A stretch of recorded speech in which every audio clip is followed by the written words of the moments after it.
Monsieur Gauvin, vous présentez donc le Méchoir dans le quintet de samedi, qui reste sur un très facile succès chez les gentlemen.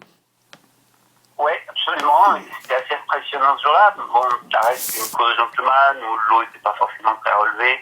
Une course qui s'est déroulée de façon un petit peu bizarre. Oui. Le premier, on pris des longueurs et bon, en ce qui concerne le Méchoir, on l'a plus revu. Auparavant, c'était moins bien, mais à Tivonne-les-Bains, on s'en tient très très lourd. C'est une performance à effacer.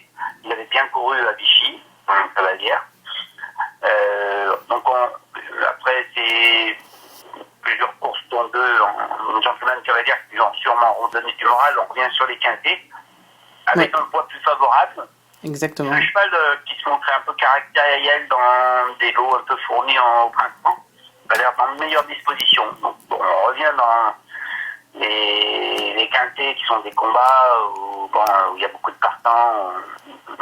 C'est moins limpide que des courses comme celles qui viennent en dernier lieu, mais il me semble qu'il a pris en maturité et qu'il arrive avec un poids plus favorable.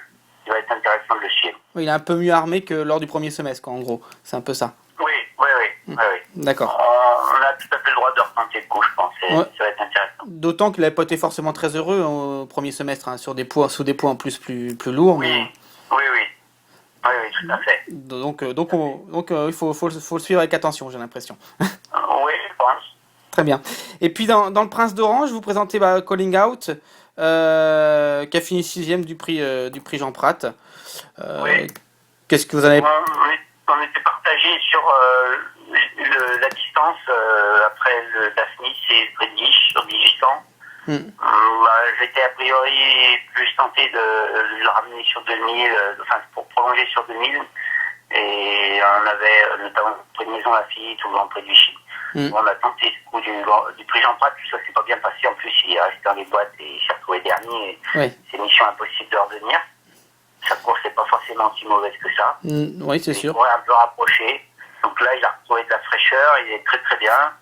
Maintenant, le problème, c'est que c'est une petite semi-rentrée, et puis on a l'interrogation de la distance. Oui, c'est ça. Il va aborder 2000 pour la première fois. D'accord. Mais bon, il sera peut-être mieux 2000 que 1006, a priori. Enfin bon... La question est là. Voilà. Mais moi, je l'espère, je pense.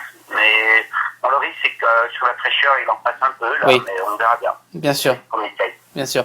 Et puis des nouvelles Sylviane Saga, va bien? Ça vient bien récupérer dimanche? Oui. Ouais. Oui, très bien. Voilà, pas une course dure du tout. Oui, bien sûr, ouais. Voilà, c'était pas son terrain, ça a manqué de rythme pour elle, donc on est forcément un petit peu déçus, c'est pas de course formidable, mais de toute façon, force est de constater que c'était pas des conditions qui conviennent. Oui, voilà, ouais. Ou à ce niveau-là. Donc c'est sûr que d'ici 2-3 semaines, d'ici 2 semaines, on va dire, la pluie va peut-être arriver, quoi. Ça peut. Voilà, on espère pour elle. Très bien. En tout cas, elle n'a pas une course dure, du coup, son jockey a vu que c'était pas la peine de lui donner une course dure, et elle est très bien rentrée. D'accord, très bien. C'est toujours l'Arc de Triomphe qui est en vue, on est d'accord, hein?